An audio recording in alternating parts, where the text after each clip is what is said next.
सत्संग वो गंगा है, इसमें जो नहाते हैं। सत्संग वो गंगा है, इसमें जो नहाते हैं। सत्संग वो गंगा है, इसमें जो नहाते हैं। सत्संग वो गंगा है, इसमें जो नहाते हैं। पापी से पापी भी पावन हो जाते हैं। सत्संग वो गंगा है, इसमें जो नहाते हैं। पापी से पापी भी पावन हो जाते हैं।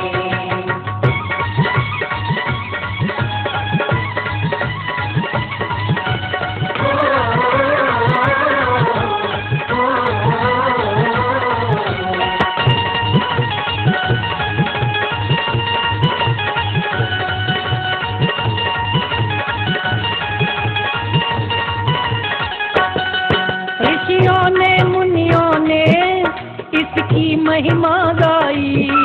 ऋषियों ने मुनियों ने इसकी महिमा गाई। संगत से जीवन है, ये बात है समझाई।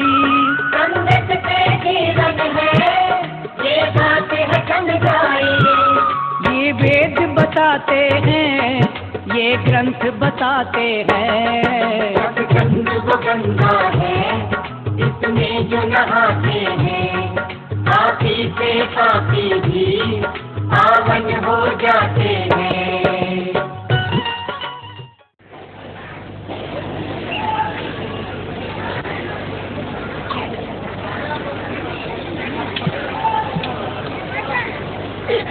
जो नामदान के लिए आए हुए हैं वो आसपास हो रहे हैं।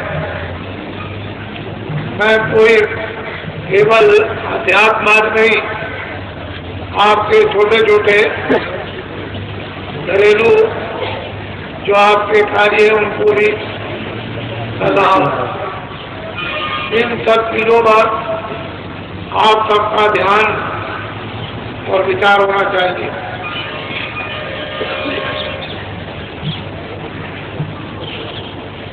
आप उसी भूमि पर रहते हो, उसी पर मुसलमान रहते हैं, उसी पर ईसाई रहते हैं और उसी पर सिख रहते हैं।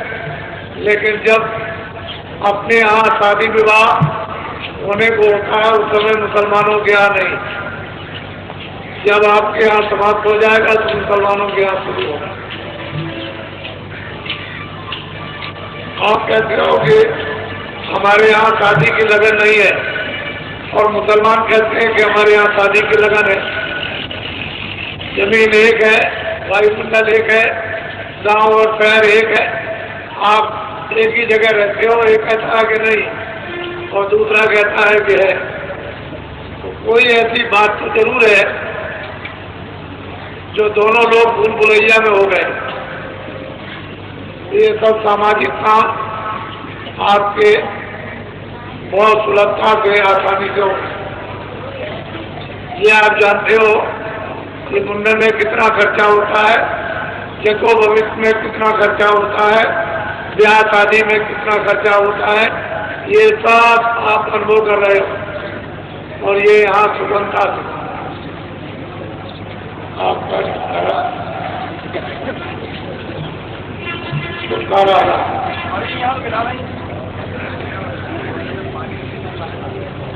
चलो चलो जल्दी से, जिनको नामदान लेना है वो जल्दी से जल्दी आ जाओ। नीचे छूट जाओगे तो फिर रह जाओगे आप।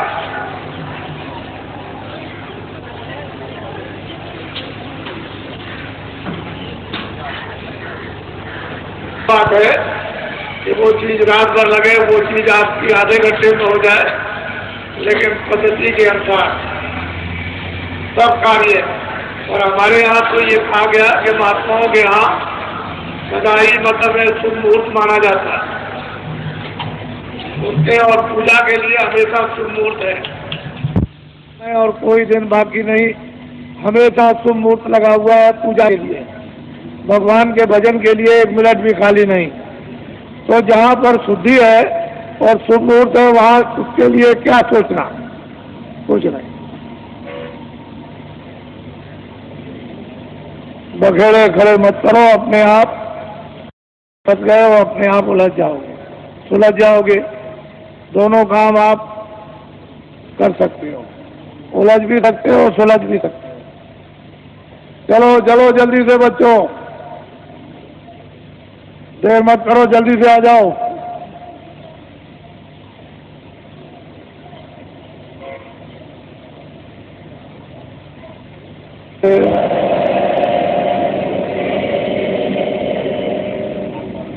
देखो, विशेष करके इस बात का ध्यान रखो कि जो आप अपनी अपनी तकलीफें, परेशानी, शारीरिक, परिवार की, समाज की या बाहर की, दफ्तर और कचहरियों की जो वर्णन करते हो, वो सुना सब जा रहा है और उसका धीरे धीरे निराकरण हो जाएगा। बीमारी तकलीफों में धीरे धीरे आराम, क्योंकि आपने घर में इसको बुलाकर और बता लिया है अपनी गलतियों से। बीमारियों के आने वाले दरवाजे आपने खोल दिए और जब बीमारियां प्रवेश हो गई तो आपके खून में ये पहुंच गई। देवियों के लिए ये आदेश है कि देवियां जब मासिक का महीना समय आए तो कोई भी देवी स्नान 5 दिन नहीं करेगी। हाथ धो सकती हो, पैर धो सकती हो और कपड़े तुम 10 बार बदलो, लेकिन 5 दिनों तक स्नान मत करना, चाहे गर्मी हो, चाहे जाड़ा हो, चाहे बरसात हो। जो भी देवियां खराब खून हो जाएगा और खून में मिल जाएगा और ऐसी भयंकर बीमारियां होंगी जो निकाले नहीं निकलेगी और डॉक्टर के पास ना उसके पास दवा होगी। तो अपने आप बीमारियों के दरवाजे मत खोलो। जो पुराने महात्माओं ने, प्राचीन महात्माओं ने जो एक पद्धति आपके निरोगता की डाल रखी है उसका पालन करो। जो गलती देवियां करेंगी उनको ये परिणाम स्वाभाविक भोगना पड़ेगा। ये घर घर में ये बताया जाता था और देवियां अपनी बच्चियों को ये सब समझा लेती थी। पहले महात्माओं ने बताया, फिर घर घर में जब इसका प्रचार हुआ तो फिर जब समय आता है तो सब शिक्षा घर में मिल जाती है, वो सब छोड़ दी, क्योंकि पढ़ाई लिखाई इतनी ज़्यादा उदंड हो गई कि वो किसी चीज़ पर ध्यान नहीं दिया जाता और सब के सब पढ़े लिखे अनपढ़ शिकार हो गए बीमारी के। हर पुरुष और स्त्री में बीमारी प्रवेश हो गई। अब ये समझ में नहीं किसी की आता है कि बीमारी आ कहाँ से गई। तो कुछ ऐसी आपने यानी बदपरहेजियां की हैं जिससे ये परिणाम आपको उठाना पड़ा।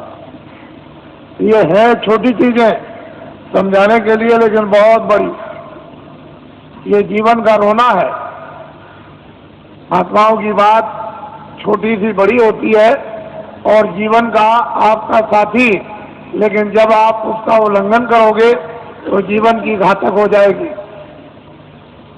ये सोचने समझने की बात है। और जहाँ से बच्चे का जन्म होता है वहीं से खराबी पैदा हो जाए तो आगे क्या होगा।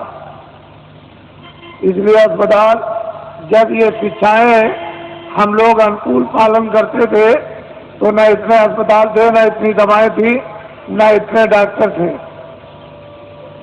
सब लोग स्वस्थ। और पुरुष के लिए कुछ परहेज बताए गए थे, लेकिन वो उन्होंने खत्म कर दिए। देवियों ने और पुरुषों ने अपने अपने जो परहेज है उनको खत्म कर दिया, बीमारियां आ गई। मैं तो ये समझता रहता हूँ कि महात्माओं ने यदि ये शिक्षा समय पर अनुकूल शिक्षा न दी तो इतनी भयंकर बीमारियां आ जाएंगी कि अस्पतालों में न तो कोई दवा मिलेगी और न कोई बनाने वाला मिलेगा। इसकी रोकथाम डॉक्टरों के द्वारा नहीं, महात्माओं के द्वारा होना चाहिए। क्योंकि अगर रोकथाम इसकी हो जाएगी और जानकारी दे दी जाएगी तो लोग समझ जाएंगे, आने वाली पीढ़ी समझ जाएगी। चलो चलो बच्चों, चलो जल्दी से।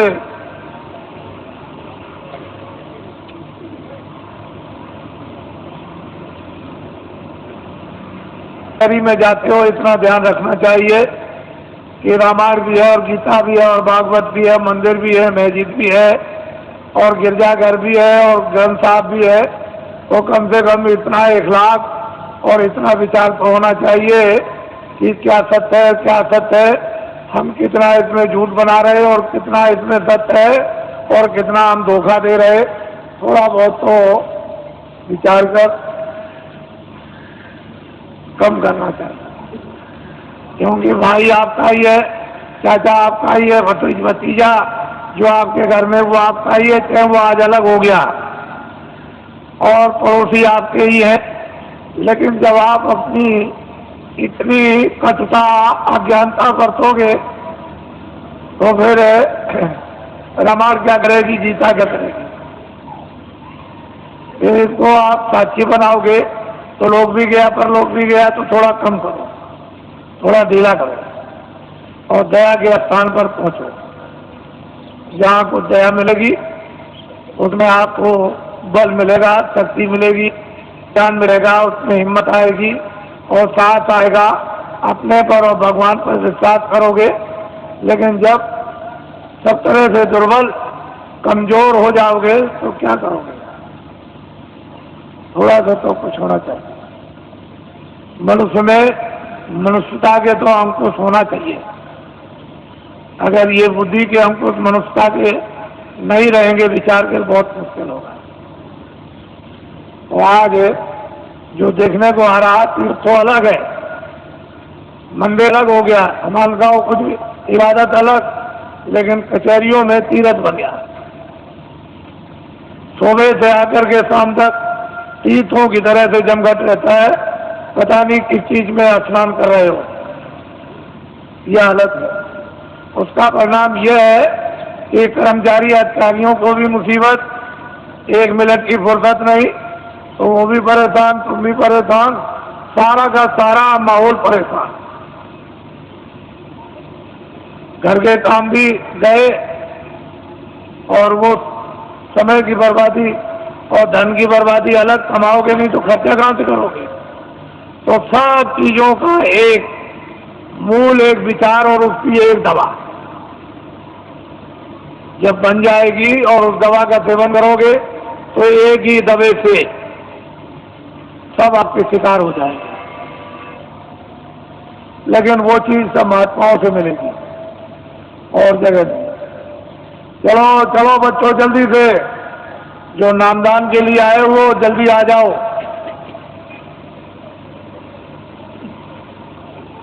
चलो चलो, देर मत करो।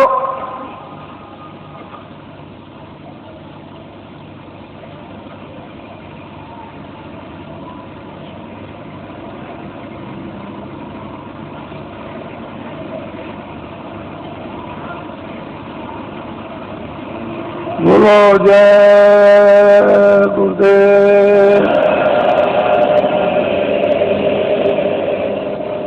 जय गुरुदेव,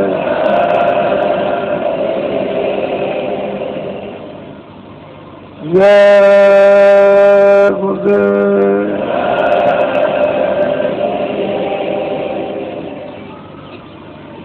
जय गुरुदेव नाम किसका, जय गुरुदेव नाम किसका,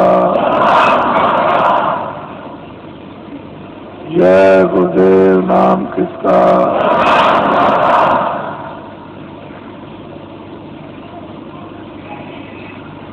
ओम ज्योता के प्यार का संगठन की, ओम ज्योता के प्यार का संगठन की, ओम ज्योता के प्यार का संगठन की।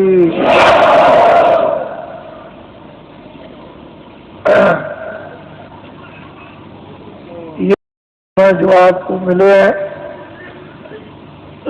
वो आपके लिए एक सौभाग्य और अति कॉमन घड़ी है। जीवन में इस तरह का समय मिला नहीं करता। जो समय मिल गया उसका हम सब लोग लाभ ही प्राप्त करें। एक ऐसा छोटा मोटा एक सेवा का स्थान आप सबको प्राप्त हुआ जहाँ सब तरह की सेवाएं होती हैं। सामाजिक कोई व्यवस्था तोड़ना फोड़ना नहीं,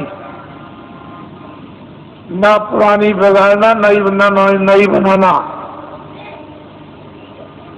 जो जो व्यवस्थाएं प्राचीन काल से ऋषि मुनि महात्माओं ने आपको निर्धारित करके उस पर स्थापित कर दिया, उसी के अनुकूल जो थोड़ी बहुत गंदगी और उसमें व्यवहारिक अज्ञानता आ गई, उसी का शुद्धिकरण करा लीजिए। बस अपनी अपनी जगह पर आ जाओगे। कुछ नया बनेगा नहीं, कुछ पुराना बिगड़ेगा नहीं, और इसमें किसी को कोई परेशानी उठानी नहीं पड़ेगी। नए बनाने में परेशानी, पुराने बिगाड़ने में परेशानी। तो ये मुसीबत कौन मोले? ना आपके पास समय, ना आपके पास शक्ति, न मेरे पास समय, तो मैं ऐसा काम क्यों करूं? वो काम कर दिया जाए जिसमें शुद्धि हो जाए और सब लोग उसी डरे ढांचे पर आ जाए। और जो व्यवहारिक जैसे जन्म होता है, परवरिश होती है और अंत में उसकी प्रलय हो जाती है, उसी तरह का अब जन्म तो आपका हो गया और परवरिश भी हो गई, तो अब आपको क्या करना है ये जानकारी आपको होना चाहिए। क्या क्या दायित्व तो आपको अपने गृहस्थ आश्रम में प्रवेश होने के बाद पूरे करने हैं, ये जानकारी हो जाए। और इसी आश्रम में जब आप प्रवेश हो जाओगे तो उसी समय काल के अंतर्गत आपको क्या क्या करना अपनी आत्मा के लिए, जिससे शरीर का और अपनी जीवात्मा का दोनों काम हो जाए। ये भी, इसका भी पूरा पालन पोषण और निरोगता और इसी में रहकर के जीवात्मा का जागरण और ज्ञान, साथ ही साथ मौत मरने के पहले मुक्ति और मोक्ष। यदि आपने ये काम गृहस्थ आश्रम में इसी समय के अंतर्गत आपने इसके लिए भी थोड़ा समय बचा दिया। खत्म होने की क्रिया तो सबने की है और सब लोग लोभ लालच में फंस करके और देर को उसको स्वाहा करना चाहते थे, लेकिन प्रभु को इसलिए बचाना अनिवार्य है। युग युग समय समय पर पड़ता है कि कर्म क्षेत्र भूमि है, यहाँ अधिकार कर्म करने का मिला, फिर इन्हीं कर्मों से प्रारब्ध बनेगी, आगे का भोग मिलेगा। भोग जब मिल जाएगा तो उसको भोग लो और उसी भोग के साथ साथ कोई और नया कर्म कर लो तो आगे का मिल जाएगा। और उसी के साथ साथ अगर आपने अपने आप को जगा लिया तो भोग भी भोग लोगे और इससे इसलिए छुटकारा पा जाओगे कि आगे कोई ऐसा कर्म आपके पास नहीं होगा जो दोबारा प्रारब्ध हो जाए तो आप निवृत्त हो जाओगे, कल्याण हो जाएगा। तो ये औषधि जड़ी महात्माओं के पास जब दे देते हैं तो पुण्य को नहीं जमा होने देते और पाप को। इनमें से दोनों आगे जब जमा नहीं होंगे तो आगे की प्रारब्ध नहीं बनेगी। जब प्रारब्ध नहीं बनेगी मनुष्य की 84 की नरकों की, तो फिर आगे तो छुटकारा जीव के लिए है ही, छूट जाएगा। पापी पुण्य की तो बेड़ी है, एक लोहे की बेड़ी और एक सोने की बेड़ी, लेकिन दोनों अगर बांध दिए जाए तो कोई काम नहीं कर सकता। दोनों बेड़ियों से छुटकारा हो जाए तो आत्मा, ये जीवात्मा न जल में न मरे। क्यों ये पीड़ा उठाए? तो इसकी जड़ी महात्माओं के पास है। और आप मनुष्य रूपी मंदिर में दोनों आंखों के पीछे आकर के जीवात्मा को उस समय पर बैठा दिया गया जब यहाँ वेदों में कोई भी विधान नहीं था। उस समय पर न कोई तपस्या करने के लिए भेजा गया था, सब तपस्वी थे, ज्ञान स्वरूप थे, बोध स्वरूप थे, सब कृतज्ञ थे, आदि से अंत तक सब जानते थे, सब त्रिकालदर्शी थे और सब मतलब ये कि भविष्य वक्ता, कोई मतलब ये ऐसे कार्य नहीं उसके लिए बंधे हुए थे कि जिससे उसके पास कोई गंदगी जमा हो या उसके पास कोई शुद्धि जमा हो। लेकिन बाद में जब ये विधान बन गया और विधान का वेदों के द्वारा ढंढोरा पीट दिया गया और उससे अधिकार आपको दे करके ये भान करा दिया गया, ये अच्छा ये बुरा, ये पाप ये पुण्य है, और फिर जब आपने इसको किया तो फिर ये बंधन आपके लिए लगने लगा। जब जमा हो गया तो फिर इसका बंधन होगा, उसकी प्रारब्ध बनेगी और फिर उसके लिए आपको सजाएं अच्छी और बुरी भोगनी पड़ेगी। अच्छे को अच्छा, बुरे को बुरा। पहले जीवात्मा दोनों आंखों के पीछे बैठी थी और उसका वो हृदय जगमग जगमग जगमग जगमग ज्योति से पूर्ण था। कहीं भी किसी भी कोने में अंधकार का नाम और निशान नहीं था।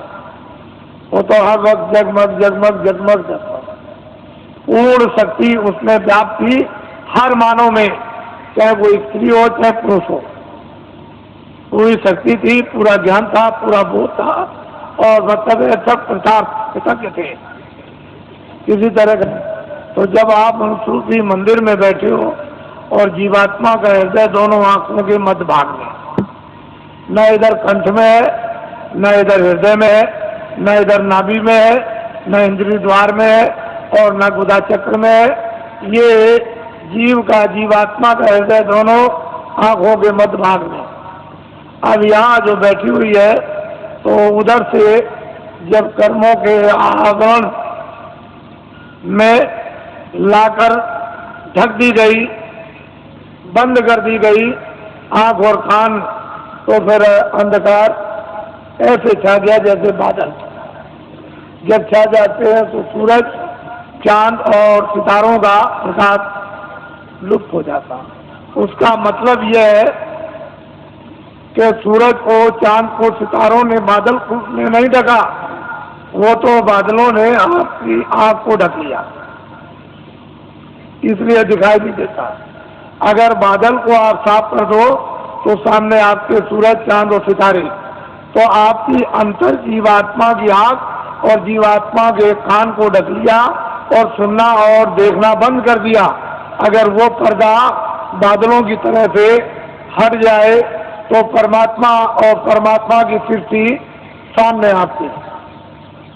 जब दिव्य नेत्र ज्ञान चक्षु साधक का जब खुल जाता है और जब कान खुलते हैं और वो देववाणी, ब्रह्मवाणी, वो अनहद वाणी और वो शब्द है और नाम जब प्रकट हो जाता है और कानों को सुनाई देने लगता है तो 24 घंटे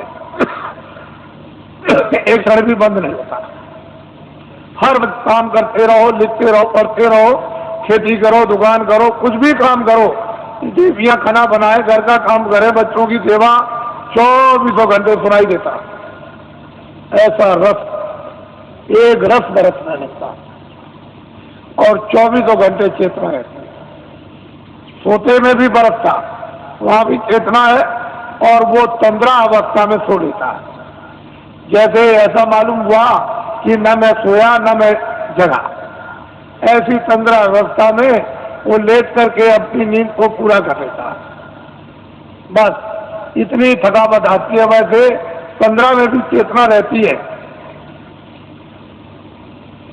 तो ये साधक के लिए कलयुग में उस प्रभु ने और महात्माओं ने दया करके सुलभ कर दिया और ये बताया है कि अब आपको कठिन साधन नहीं करना, कठिन ध्यान नहीं करना है, कठिन योग नहीं करना, कठिन नाम की कमाई नहीं करनी और कठिन प्रभु का स्मरण नहीं करना, सहज करना। और सहज ही से तुम नाम पर सवार हो जाओ। नाम एक रेलगाड़ी, हवाई जहाज है, और वो इतनी तेज रफ्तार से आता और जाता है कि इसकी कोई कल्पना लेखे जोखे में किसी तरह गणित में नहीं कर सकता। इतनी उसकी तेज रफ्तार है, और बिजली का भी, समुद्र की लहरों का भी प्रमाण नहीं दिया सकता, इतनी तेज रफ्तार उसके आने जाने की है। ऐसी चीज निर्धारित अनाज काल से उस मालिक ने तैयार कर रखी है। लेकिन अब जब भेद मिल जाए, युक्ति मिल जाए और उस पर जीवात्माओं को सवार कर दिया जाए, तो वो चेतन है। वहाँ तेल पानी की जरूरत नहीं, वो तो चेतन है, जड़ नहीं है कि जड़ को तेल पानी मिले। चेतन ही चेतन है, न तेल पानी, न आगे की जरूरत, न वहाँ हवा, तो चेतन ही चेतन है। और जीवात्मा भी चेतन है। तो असल में यह है कि शरीर में एक तो गुदास्था, दूसरा इंद्रिय, तीसरा नाभिकम, चौथा ये हृदय द्वार, और पांचवा ये कंठ। जरा ध्यान देना। छठा ये है, ये भ्रिकुटी विलास आज्ञा चक्र, ये जीवात्मा बैठी है। गुदा चक्र पर गणेश जी का वास, इंद्रिय द्वार पर ब्रह्मा और सावित्री का वास, नाभि कमल में विष्णु और लक्ष्मी का वास, और हृदय कमल में शिव और पार्वती का वास, और यहाँ कंठ में जो है वो आद्या महाशक्ति का वास, और यहाँ स्वयं दोनों आंखों के मध्यभाग में जीवात्मा बैठी है। लेकिन इन नीचे के कमलों में ऊपर छाया है। उस छाया में छाया है, उस जीवात्मा के प्रकाश में उस ऊपर की छाया का, यानी कमल के अंदर गणेश जी का दर्शन, ब्रह्मा और सावित्री का, और नाभि कमल में विष्णु और लक्ष्मी का, और हृदय में शिव और पार्वती का, और कंठ में आद्या महाशक्ति का छाया के रूप में साक्षात्कार होता है। सही रूप नहीं, वो तो उनका रूप तो ऊपर सही है, लेकिन शरीर में कमलों में छाया पड़ी हुई है, और सूरज के जीवात्मा के प्रकाश में वो छाया दिखाई देती है। तो योगियों ने इस छाया का अनुभव कब किया? जब सतयुग, त्रेता और द्वापर, जब शरीर में ताकत थी, अनुकूल साधन थे, गृहस्थ आश्रम परिवार अनुकूल था, खान पान पर पूरा नियंत्रण था, इंद्रियां उस समय पर दमन में थी, तब ये सब चीजें आपके लिए थी। लेकिन ये कलयुग में सब वर्जित कर दिया गया। ना गुदा चक्र का साधन, ना इंद्रिय द्वार का साधन, ना नाभि कमल का साधन, और ना मतलब हृदय का साधन, ना वो कंठ का। अब जीवात्मा जहाँ बैठी है, नीचे के साधन सब छोड़ दीजिए और यहीं से ऊपर चल देना। अब ऊपर मंजिल 5 और नीचे मंजिल 5, जहाँ जीवात्मा बैठी है दोनों आंखों के मध्य भाग में, ये तो जीवात्मा का शरीर में हृदय है, तो नीचे 5 स्थान और ऊपर 5 स्थान। अब बेचारी नीचे फंसी हुई थी, इसको महात्मा प्रकाश को कमल से समेट कर ले आए और यहाँ इसका केंद्रित कर दिया, यानी सिमटाव करके यहाँ खड़ा कर दिया। अब इसको आगे ले चलना। तो सहजल कमल, और इसके बाद में ये ईश्वर का धाम, और फिर ऊपर में दूसरा स्थान ब्रह्म धाम, तीसरा स्थान पारब्रह्म धाम, और चौथा स्थान महाकाल, और 5वां स्थान जो है वो सत्य। सूरत इस तरह से ऊपर से उतार कर और नीचे ला करके डाल दी गई, दोनों को आंखों के पीछे बैठाकर, और नीचे उतार दी गई जड़ता में। अब इसको होती नहीं। कब इसकी चेतनता बरामद होगी? ये बिना महापुरुषों के कोई काम ये कर ही नहीं सकता। और आपके कितने जीवन ऐसे चले बर्बाद हो गए। इसलिए आपको किसी को ऊपर का राज न, ऊपर क्या होगा? जहाँ जीवात्मा बैठी है वहाँ मध्य भाग में ऊपर किसी में वो दिव्य दृष्टि उसमें क्या हुआ है ये आपको कुछ पता नहीं। लेकिन जब साधक जब प्यास लगती है, भूख लगती है, इच्छा जागती है, सब होती है, रोता भी है और जीता है, प्रार्थना भी करता है, जब वेद मिल जाता है तो श्रवण भी करता और ध्यान भी करता है, तो उसमें तड़ता है और संसार से जीतता है, अपने काम से जीतता है।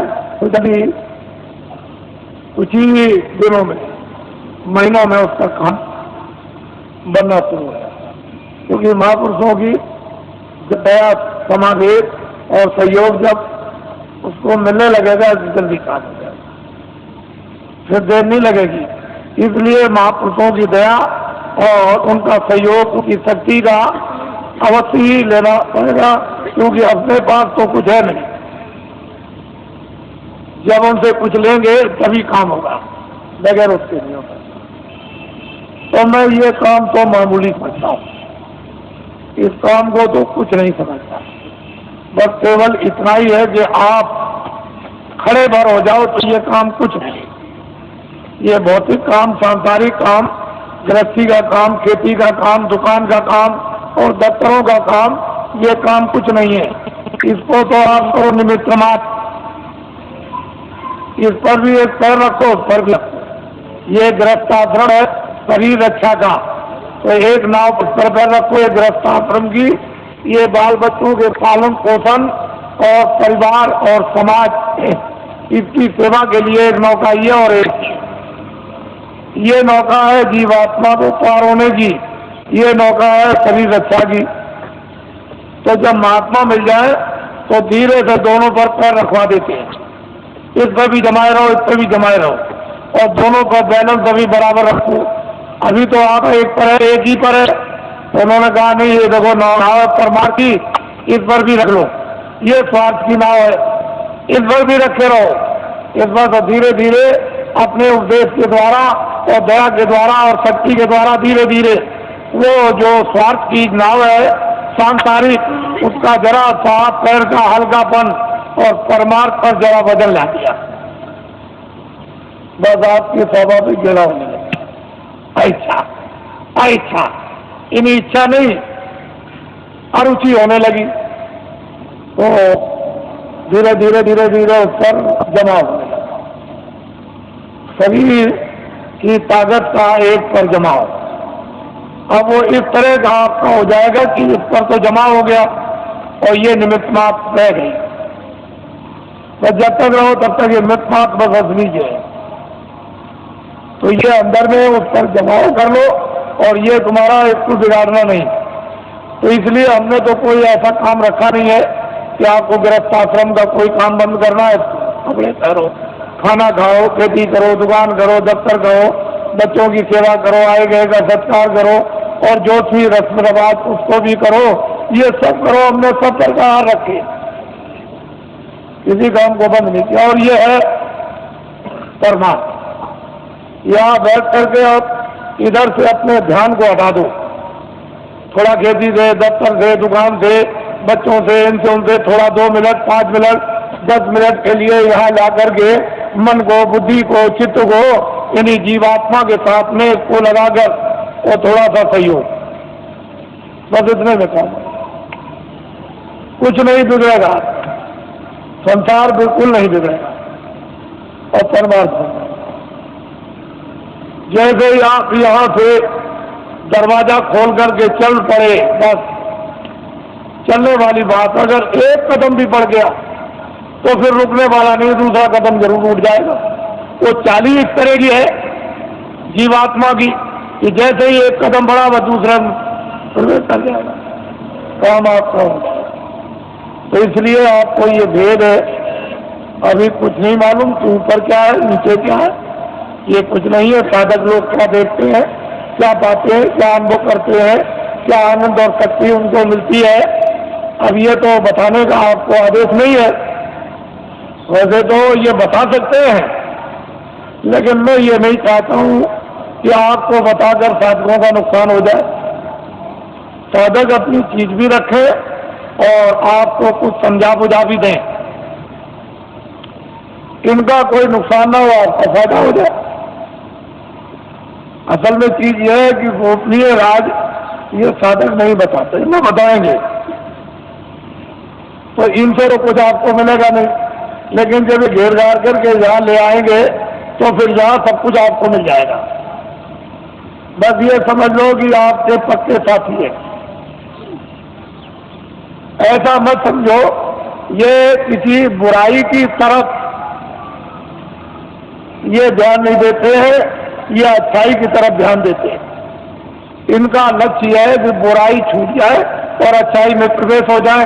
वैसे तो बुराई को बुराई आप भी घर में मानते हो, उससे आप भी दुखित हो जाते हो कि ये बुरा है। तो दूसरा अगर आपको ये कह दे कि ये बुरा है तो वो जानता है कि ये कहता बुरा, आप जानते हो तो आप कहते हो बुरा, तो बुराई है और अच्छाई अच्छाई है।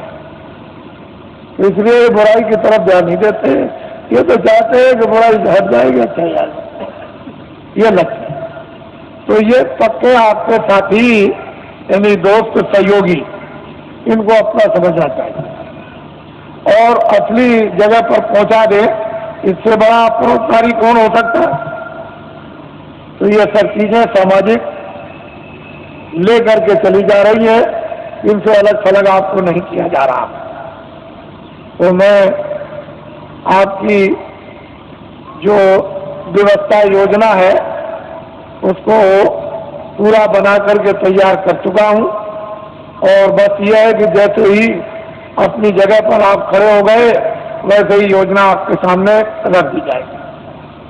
और जब वो चक्र यूं योजना के अंतर्गत जब आप प्रवेश हो जाओगे तो सारा का सारा गुण उसका ज्ञान और राज आपको समझ जाएगा। फिर उसके लिए कोई किसी को परेशानी नहीं होगी। अब यह है कि न जानने के कारण तो सारा संसारी शून्य, गृहस्थाश्रम बेकार है, काम बेकार है, और जान लिया तो गृहस्थाश्रम अपनी जगह, काम भी अपनी जगह हो जाएगा। तो हमने जो आपको बताया, क्योंकि आपको अभी आदेश दूंगा आपको अभी कि आपको मतलब ये जाना है, तो भूमि जोता खेतिहर काश्तकारों का तो देश में अभियान चल रहा, साथ ही साथ कर्मचारी और अधिकारियों का कार्यक्रम चल रहा, साथ ही साथ में सेठ साहूकार दुकानदार उद्योगपतियों का भी कार्यक्रम इसी के साथ साथ चल रहा, और साथ ही साथ यानी छात्रों का भी कार्यक्रम चल रहा। मैं तो ये समझता हूँ कि इसमें सब आ जाएंगे। छात्रों में सबके छात्र आ गए, दुकानदारों में सब जातियों के दुकानदार और सेठ साहूकार उद्योगपति आ गए, और कर्मचारियों में सब दफ्तरों के यानी कर्मचारी सभी जातियों के आ गए, और भूमि जोतक खेतिहर काश्तकारों में सब कौमों के भूमि जोतक और खेतिहर काश्तकार आ गए। तो चारी जातियों का बंटवारा कर लीजिए। मैं ध्यान दे जाता हूँ कि जरा इनके बारे में भी सोचा जाए। तो मैं सोचता हूँ कि कितना इनको वेतन मिलता होगा, तो इतना वेतन मिलता होगा इनको, इसमें कितना कट जाता है वो भी मैं जानता हूँ कि इनकम टैक्स कितना कटता है, और फिर इनका बीमा और ये वो योजनाओं में कितना चला जाता होगा, तो इनके हाथ में कितना बचता है वो मुझे सब मालूम, उससे पूरा नहीं, बिल्कुल पूरा नहीं। जजों का सुप्रीम कोर्ट के पूरा नहीं, हाई कोर्ट के पूरा नहीं, डिस्ट्रिक्टों का पूरा नहीं, डीएम का पूरा नहीं, एसपी का पूरा नहीं, और इनका पूरा नहीं और उनका पूरा नहीं, तो छोटे कर्मचारियों का उनका तो बिल्कुल ही पूरा नहीं, क्योंकि महंगाई तो सब पर समान है और टैक्स भी सब पर समान है। तो असली बात यह है कि जो सरकार, जो राजा अपने मजदूरों पर टैक्स लगा दे व्यवसाय कर, वो सबसे गिरा हुआ राजा, उससे गिरा हुआ कोई नहीं हो सकता। उसका ज्ञान खो गया, उसकी कला कौशल खो गई और उसकी योजना खत्म हो गई। जो राजा अपने मजदूरों पर व्यवसाय कर लगा दे, अरे कर्मचारी अधिकारी जो बेचारे काम करते हैं, ये कौन है? मजदूर 15 दिन 14 दिन की छुट्टी ले ले और छुट्टी साल की खत्म हो जाए, डॉक्टरी भी बीमारी की छुट्टी खत्म हो जाए, तो जब ये छुट्टी लेते हैं तो इनकी मजदूरी कट जाती है, यानी पे कट जाती है। तो ये सब लोग मजदूरी के लेके जोखिम में आते हैं। व्यवसाय का मतलब यह है कि 10 रुपए घाटा और 1 लाख रुपए मुनाफा, ये है व्यवसाय, ये है मजदूरी। व्यवसाय अलग है और मजदूरी अलग है। तो ये कह करके अगर लगा दिया जाए कर्मचारी अधिकारियों पर कि ये है व्यवसाय पर, तो ये मर जाएंगे। तो मैं कभी कभी उन लोगों की तरफ ध्यान ले जाता हूँ जहाँ पर कि 20 साल और 25 साल और मतलब सजाए मौत देते हैं, और उनका उस वेतन में जब खर्चा नहीं पूरा होता है तो उनके घर में बच्चे और बच्चियां तो जज है 10 लाख दो, 20 लाख दो, ये सामान दो, ये सामान दो, खर्चा तो पूरा नहीं पड़ता, तो चिंता सवार रहती। और जब इसको घर की चिंता सवार बच्चे बच्ची की होगी तो न्यायालय में बैठ करके यानी मतलब ये स्वच्छ है, यानी न्यूट्रल बुद्धि से कैसे न्याय कर सकेंगे, क्योंकि वो परेशानी चिंता में गिरे हुए। तो मैं कभी कभी ये बात सोचा करता हूँ कि जब उनका रिटायरमेंट आ जाता है और वो रिटायर हो जाते हैं और उस वेतन जो उनको पेंशन मिलेगी उसमें पूरा नहीं पड़ता, तो फिर ये क्या करते हैं किसी फैक्ट्री में, अगर जगह नहीं किसी फैक्ट्री में मिली और किसी जगह सेठ साहूकार के यहाँ नहीं मिली तो फिर न्यायालय में आते हैं और वकील की हैसियत से फिर काम करना शुरू कर देते हैं, तो कटघरे में खड़े होते हैं। और फिर इस तरह से वही जज जो हाईकोर्ट के थे या सुप्रीम कोर्ट के थे खड़े होकर कटघरे में मौकिल की तरफ से फिर सलाम करते हैं। तो ये राष्ट्र के संविधान का प्रजातंत्र को पूर्ण रूप से अपमान, पूर्ण रूप से अपमान। इस पर आज तक कभी किसी ने विचार नहीं किया। ये भारतीय प्रजातंत्र का पूर्ण रूप से अपमान। ऐसे बड़े बड़े पदों की आपको मतलब यह है कि पूरी पूरी देखभाल रखना चाहिए कि ऐसे बड़े बड़े पद हैं और फिर आकर के वही व्यक्ति निम्न श्रेणी पर आकर के कटघरे में गिर गया है और फिर सलाम करें, ये भारत के लिए शोभा। तो मेरे पास इसकी भी योजना है, इसको आप ध्यान में रखिए और ये कभी न कभी लागू हो जाएगी।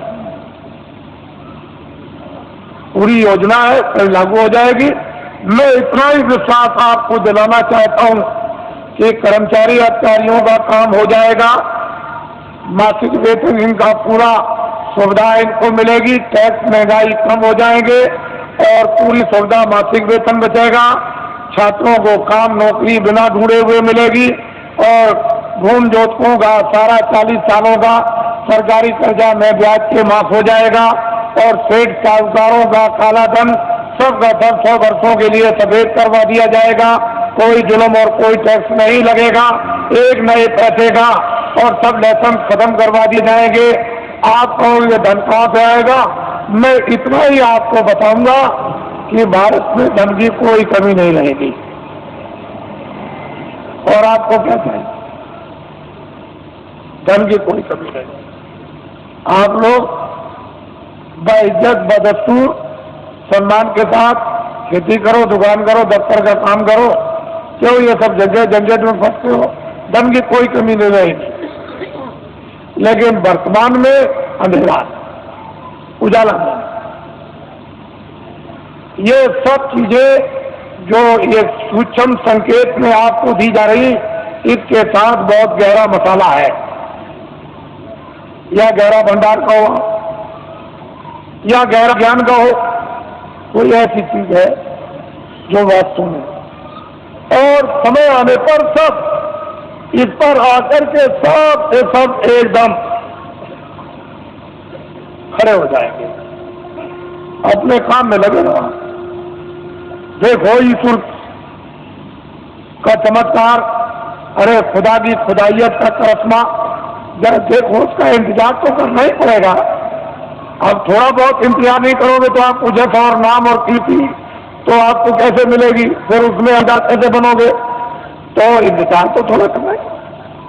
परिवर्तन का जब इतिहास बनता है तो इंतजार के साथ इतिहास बनता। वैसे तो रावण मार दिया जाता, मरवा दिया जाता, महाभारत कहीं भी किसी कोने में बैठ के करवा दिया जाता, लेकिन मतलब है कि इंतजारी के साथ इतिहास नहीं बनता। इतिहास तब बनता है इंतजारी के साथ, काम के साथ। काम जो है वो इंतजारी है और कोई मालूम नहीं। तो मैं नामदान दूंगा अब आपको, क्योंकि ये भी इच्छा लेकर आए हैं, तो अब आप नामदान विधवा ले लीजिए और ये संकल्प लेकर के यहाँ से जाइए कि चाहे मुझे 1 मिनट देना हो चाहे 2 मिनट। वैसे तो मैं आपसे 1 घंटे 24 घंटों में मांगता हूँ कि 1 घंटे आप 24 घंटे में रिजर्व कर लो अपना सबके सब, और उसमें 2 मिनट शाम को, 2 मिनट दोपहर को, 5 मिनट इस और 5 मिनट अब, और जब भी आपको समय मिल जाए तो पूरे सब दिन भर के मिनट मिलाकर 1 घंटा जोड़ लो। 23 घंटे तक का घर के गृहस्थी के सोना ये वो सब ये आप इसमें लगा दो। 1 घंटे में ये काम आप भगवान का आत्म जागृति का और भजन, और 23 घंटे। अब इससे और सप्ताह आपको क्या मिले। और फिर ये भी आपको बताया कि लेट के बैठ के खड़े हो गए कुर्सी पर, चारपाई पर, स्नान करो मत करो, जहाँ जिस समय मौका मिल जाए 2 मिनट उसकी मजदूरी मिल जाएगी, मेहनत की 4 मिनट 10-15 मिनट, तो आप नहीं कर सकोगे तो जम के खाओगे जूतियां। जम की जूतियों में इतने कांटे हैं, इतने तीक्ष्ण उसकी धारा है, काटने की जूतियां जब पड़ती हैं, बड़े बड़े बादशाह चक्रवर्ती वहाँ आज भी पीटे जा रहे हैं, आपको नहीं मालूम। ऐसी जम की जूतियां हैं, वो किसी को छोड़ता नहीं। तो आप लीजिए नामदान, इसको कहते हैं अरे गुरु मंत्र दे दीजिए, दीक्षा दे दीजिए और मतलब ये दे दीजिए, सब कुछ नहीं। कलयुग में नामदान, जीवात्मा दोनों आंखों के बीचों बीच में बैठी हुई उसका दान, वो क्या है? नाम दान, जीवात्मा का नाम दान, ये सर्वोपरि दान है, इससे बढ़ के कोई दान नहीं। तो नामदान दीजिए, और नामदान के साथ साथ में ये संकल्प बोलना है अपने मन ही मन में, चिल्लाना नहीं कि हम अपनी बुराई दे देंगे। जो हमारे पाप है मन से, आंखों से, कान से जो अंदर जमा है वो हम सब अर्पण करते हैं। ये तो दीजिए दान, और अच्छी चीज दीजिए आप। 10 मिनट सिमरन में, 10 मिनट ध्यान में और आधा घंटा भजन। 50 मिनट में 10 मिनट और रह गए अभी, तो आपको ये जानना चाहिए कि आप 1 घंटा दें तो ये काम सुलभ सीधा अभी हो जाए। अब कहीं भी कोई बंधन नहीं है किसी तरह का भी, लेकिन बंधन किस बात का है कि 24 घंटे में आपको समय दो, ये तो बंधन है, बाकी बंधन नहीं है। ये जरूर बंधन है कि नशीली वस्तुएं आप सेवन मत करना, और जितना भी घी दूध फल और फ्रूट और अनाज है उसको दिन में 100 बार खाओ, लेकिन गंदी वस्तु खाना ये ध्यान रखना। बाकी तुम दिन में 100 बार खाओ, हम मना करें तब आप खाओ। भजन करना है आपको जरूर, वो तो 24 घंटे में, उससे तो आपको छोड़ना नहीं है। बाकी 23 घंटे करके काम करो, इसलिए समय आपको देना। और जो भी आपको सुबह सुलभ समय मिले, सुबह दोपहर शाम को या आगे पीछे जब भी, उसको दीजिए आप तो जल्दी काम हो जाए। तो ये शक्ति का दुर्भाव, यानी उतार ऊपर से युगे युगे समय समय पर होता आया, आज की नई बात नहीं है, ये जब जरूरत पड़ी तब हुआ। तो ये चीज आपको नामदान, अब कार्ड वालों को ये जिम्मेदारी दी गई है, जो पहले के नामदानी की इनको लिखा देंगे और इनको भजन बताएंगे, ध्यान बताएंगे, सुमरन बताएंगे। जब कभी आगे पीछे नाम को भूल जाए, रूप को भूल जाए, तो आपका कर्तव्य और दायित्व है कि इनको बताएं, और आपका ये कर्तव्य है इनसे पूछ लें। लेकिन ऐसे व्यक्ति से मत पूछिएगा जो जानता ही नहीं, जिसको नामदान पता ही नहीं, उसे पूछने के वो क्या बताएगा। और फिर अपनी गोपनीय जो अंदर की चीज है, जो आंख से देखो कान से सुनो, वो तो टाट वाले को भी मत बताना। ये जो नाम याद कराएगा, भजन आपको बैठा के बताएगा और ध्यान बताएगा, सुमन सिखाएगा, उसको भी देखा सुना मत बताना, उससे भी छुपा लेना। जितना छुपा लोगे उतने अंदर प्रकट, उतने उतरेगा, उतना ही खजाना खुलेगा, उतना ही प्राप्त होगा। अरे तुम क्या है, बड़े बड़े बादशाह जब इस वस्तु को प्राप्त करते हैं तो राज और पूरी सल्तनत पर चक्रवर्ती राज पर लात मार देते हैं, ये कुछ नहीं है। और कहते हैं कुछ नहीं, राजा जनक लात मार दिया, तो कुछ नहीं समझते। बड़े बड़े इतिहास लिखे हुए हैं, ये तो कुछ और चीज है, ये कुछ नहीं है। वो चीज गृहस्थ आश्रम में यदि आपको प्राप्त हो तो इससे अच्छा और सुहाना समय कौन सा है। ये आपका स्थान है। और साधना कार्यक्रम में भी आज बरसात में होगा, गुरु पूर्णिमा जुलाई के बाद, तो आप उस समय जो आस पास के हो और जो इच्छुक जिज्ञासु होते हैं वो आते हैं। 1 हफ्ते का कार्यक्रम चलता है, उसमें खामियां, उसमें गलतियां, उसमें करना न करना, उसमें बढ़ना न बढ़ना, जानकारी उसमें प्राप्त हो जाती है, ताकि उनको और प्रोत्साहन और उन पर दया मिलती है तो और आगे बढ़ते हैं। इस तरह से कार्यक्रम चलता रहता है। और मैं अभी जैसे ही 31 मार्च समाप्त होगा तो मैं अभी घोषणा करता हूँ दौरे की। अब आप लोग अपना एक कार्यक्रम मनाएंगे। ये लोग कुछ मनाते चले आए, क्योंकि मैं 21 महीने, मैंने तो कभी कहा नहीं था, 21 महीने मुझे सरकार ने, यानी क्रोध में, मैंने तो कोई अपराध किया नहीं था, मैंने तो कोई आंदोलन, हड़ताल, तोड़फोड़, कोई अमानवीय काम हिंदू मुसलमान सिख ईसाइयों का, ये कोई जात पात का, ब्राह्मण क्षत्रिय वैश्य हरिजन, ये वो छोटे धोबिया और कोई, मैंने तो कभी किया नहीं। मेरे यहाँ तो कोई झगड़ा है नहीं, लेकिन भविष्यवाणी जरूर करता था। उससे सरकार मुझसे नाराज, और उसने इस नाराजगी में नेता लीडरों को तो पकड़ा ही, मुझे भी पकड़ लिया और पकड़ के जेल में बंद कर दिया। फिर मेरे ऊपर इतने बखेड़े लगा दिए, इतने झंझट लगाए उन्होंने, सामान लेने के, ये लेने के, जमीन लेने के, जानवर लेने के, इतने बखेड़े या झंझट खड़े कर दिए कि अगर मेरी जगह पर बादशाह भी हो तो खत्म हो जाए।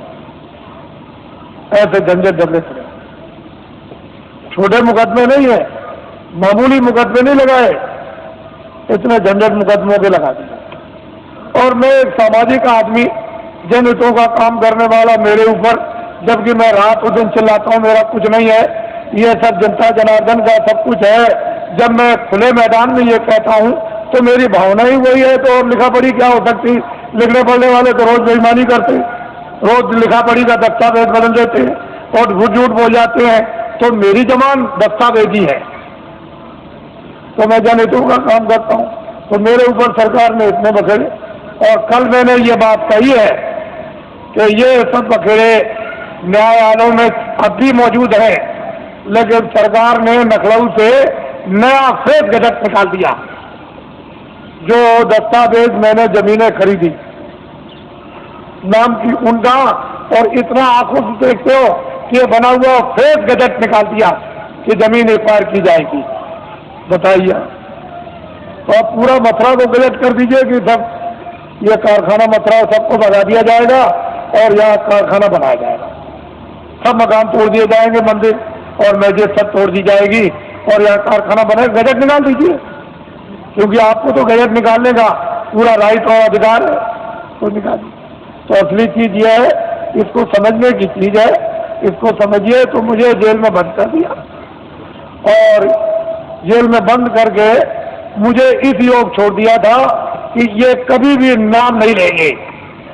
लेकिन मैं तो ईश्वर विश्वासी आदमी, मेरे पास ऐसे सेठ साहूकार भेजे गए कि तुम हवाई जहाज ले लो, रेत ले लो, ये जमीन क्या है, तुमको हजारों एकड़ तुमको जमीन दे दी जाए, एरोड्रम बनवा दिया जाए। मेरे पास बड़े बड़े सेठ आए और उन्होंने कहा कि हम सब कुछ सेवा करने को तैयार है, हमें क्या करेंगे, कह लगे जो आप जितना चाहे धन हम कर देंगे।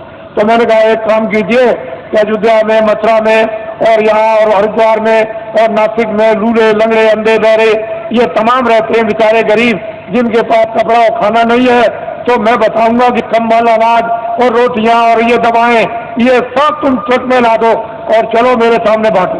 कहने लगे ये काम नहीं हो सकता, ये काम नहीं हो सकता। तो हमने कहा भाई ये काम नहीं हो सकता तो ये भी नहीं हो सकता। क्यों कि राजद्वारे साध जन, राजाओं के दरबार में 3 लोग जाया करते हैं। राजद्वारे साधन 3 वक्त को जाए। साधु जो है 3 चीज हो जाते हैं, क्या मान, क्या माया, क्या मीठा की चाह। या मीठा के लिए, मान के लिए, धन के लिए। तो इनमें से तीनों चीजें हमको कुछ नहीं चाहिए, ना मीठा चाहिए, न मान चाहिए और न माया चाहिए। अब बोलिए अब आप क्या चाहिए? कह लगे तो फिर ये तो मुझे लालच दी गई। मेरी जगह पर अगर कोई आदमी हो और तो बिल्कुल सराबोर हो जाता, लेकिन मैं तो एक सिद्धांतवादी, छोटा मोटा आदमी, एक सेवक, मैं तो भगवान में विश्वास करने वाला। मैं तो जानता हूं कि जब ये किराए का मकान है, ये किराए का मकान है, तो क्या तुम संतुलन लेकर, मकान लेकर, क्या मैं ये जमीन लेकर जाऊंगा? अरे जो काम कर रहा हूं मानवता का और आत्मा का, जो हो जाए कोई खरीदे। कोई हिंदुस्तान में माई का लाल ये पैदा नहीं हुआ जो अपने धन से बाबा जी को खरीद ले। तुम कभी ये धोखा मत खाना। बाबा जी चाहे तुम्हारे आदेश से आश्रम छोड़ करके चले जाएं, जो जनितों का है, लेकिन हिंदुस्तान में मुझे अपने पैसे से कोई खरीद नहीं सकता। इसको आप हमेशा ध्यान में रखिए। बाकी मैं सबकी सेवा करता हूँ, सबके लिए कल्पना और प्रार्थना भगवान से सबके भलाई के लिए करता रहता हूँ। कोई भी हो जनमानुष, इसमें हिंदू मुसलमान की क्या बात, वो तो मैं करता ही रहूंगा। लेकिन कोई अगर चाहे कि भाई इस तरह से मैं खरीद लूं तो खरीद लूं। ये मैंने इसलिए कि ये लोग इसका एक उत्सव मनाते हैं। आज 23 जनवरी है, ये 23 मार्च को मुझे जेल से, दिल्ली जेल से छोड़ा गया। तो वैसे तो कागज पर तो कहीं नहीं मिलता है कि बाबा जी ने बेड़ियां पहनी हैं, लेकिन बाबा जी को जेल में डकैत और चोरों, कतलियों की तरह से बेड़ियां पहरा दी थी। जब मैं बंगलौर में भेजा गया तो वहां पूछा वहां के आईजी से और सुपरिंटेंडेंट से कि भाई हमको क्यों बेड़ियां पहराई, तो उन्होंने खुद आकर के कहा कि कागज पर तो आपका कुछ नहीं है बेड़ियों के संबंध में, क्या वहां की उत्तर प्रदेश की सरकार आपसे बहुत नाराज है? हमने कहा अब आप समझ लीजिए, नाराज इसलिए तो कि किसी तरह से हमारे बस में आ जाए। और बड़े बड़े अधिकारियों को भेजा जेल में। अरे भाई क्या करते हो, ये क्या है? जब 23 जनवरी को छोड़ दिया तो मुझे इस हालत में छोड़ा था कि बाबा जी न तो अपना धर्म उपदेश करेंगे, न कर्म उपदेश करेंगे, न बाहर जाएंगे और भाग जाएंगे, अब दोबारा नाम नहीं लेंगे। लेकिन अब तो मैंने इतना जनमत तैयार कर दिया कि किसी राजनीतिक पास और किसी धार्मिक के पास इतना जनमत देश में है ही नहीं, इतना जनमत नहीं है। जब मैं जेल के अंदर था और उस समय पर आपने कुछ समय के बाद जब अभियान छेड़ दिया था कि जेल भरो आंदोलन, और 20, 25, 30 हजार आदमी चले गए जेलों में, और वो देवियां जो अपने बच्चों को, यानी आज पैदा किया बच्चे को उठा के और शोर से चली गई जेल में, और बेचारी जो बच्चा पैदा होने वाला जो आज ही कल में जेल में चली गई और बच्चा जेल में हुआ। अगर स्त्रियां अपने 1 दिन के बच्चे को उठा के जेल में जा सकती है और वो देवियां जो कल बच्चा जेल में पैदा होगा वो जेल में जा सकती है, तो अब तो बहुत दूर गाड़ी हो गई। अब तो इनको अगर आदेश मिल जाए तो क्या कर देंगे, आपको तो अभी कुछ पता है, मालूम नहीं है। तो अब बहुत दूर चला गया मामला, अब कुछ और बात हो गई। अब वो बात नहीं है, अब तो सारा ही माहौल यानी परिवर्तित होने वाला है, अभी आपको क्या पता है। इसलिए ये लोग मनाते हैं, तो मैं तो रहूंगा नहीं, मैं तो उधर कमरे में चला जाऊंगा और ये लोग कुछ अपना मना के अभी समाप्त कर देंगे। क्योंकि अब ये यहाँ आए हुए हैं और इसी होली के अवसर पर ये जगह जगह मना रहे, लेकिन ये पड़ गया। और आप लोग यहाँ मुझसे कोई भूल चूक हुई हो तो आप लोग हमेशा क्षमा करते रहेंगे। और इसके बाद आपसे जाने की आप तैयारी करें, जल्दी निकले और पहुंचे अपने घरों में, और दूसरे पार्टी द्वारा आदेश की प्रतीक्षा करें, और वो फौरन अभी आदेश आपको मिलने वाला है। अब लोग बहुत से ऐसे रह गए कि महाराज मैं अपनी कुछ बात कह नहीं सका, इतनी दूर से आया था, तो मैं उधर अंदर में पहुंचूंगा तो जो भी आपकी बात होगी वो सुनूंगा, और जो प्रसाद होगा जो जरूरत पर आपके काम आता है वो भी आपका स्पर्श कर दूंगा। तो आपकी तकलीफ में, परेशानी में, उसमें जो एक आधार होता है मददगार का, अगर वैसे ही कह दूं तब तो आपकी समझ में आएगा नहीं, लेकिन एक आधार रहेगा कि इलायची दाना है, चीनी है, बताता है, ये चीज है, तो आप उसको रखे रहोगे और जरूरत पर काम लोगे तो उससे जब लाभ हो जाएगा तो आपको फेथ हो जाएगा, विश्वास होगा कि नहीं मालिक की दया मुझ पर भी हो रही है। तो मैं उधर बैठ के छू दूंगा। आप तो मुझसे कोई आदमी खाली जाने वाला है ही नहीं, ऐसा नहीं, जितने भी लोग हैं मिल ही के जाते हैं, इस पर अर्जी करा के जाते हैं, उनको ये मालूम है, तो वो कर दूंगा, वहाँ मिल लूंगा। और अब तो मुझे आप थोड़ा यहीं नीचे रहूंगा, आप बैठे रहेंगे, कोई खड़ा नहीं होगा, मैं यहीं अंदर ही बैठूंगा यहीं ऊपर सीढ़ियों पर, तो आप बैठे रहेंगे और ये भी कार्यक्रम कुछ ही मिनट में पूरा कर लीजिए आप, क्योंकि इन लोगों ने प्रार्थना की है कि आप जाइएगा नहीं, आप यहाँ अंदर बैठ जाइए, मैं अपना काम कर लूँ, तो वो अपना काम अभी हुआ जाता है। बाकी आप लोग, ये नामदान हुआ है, अमोलक चीज है, इसको याद करा देना और आज ही तो ये शुरू कर दो। एक घड़ी आधी में पूरा तुलसी संगत आपकी हरे कोट अपराध, ये वस्तु ऐसी है आदि की, इसमें जरा भी ढील करनी नहीं करनी, न क्षणों की ढील करनी, ना एक मिनट की, इसको करना है। जय गुरुदेव, जय गुरुदेव, जय गुरुदेव।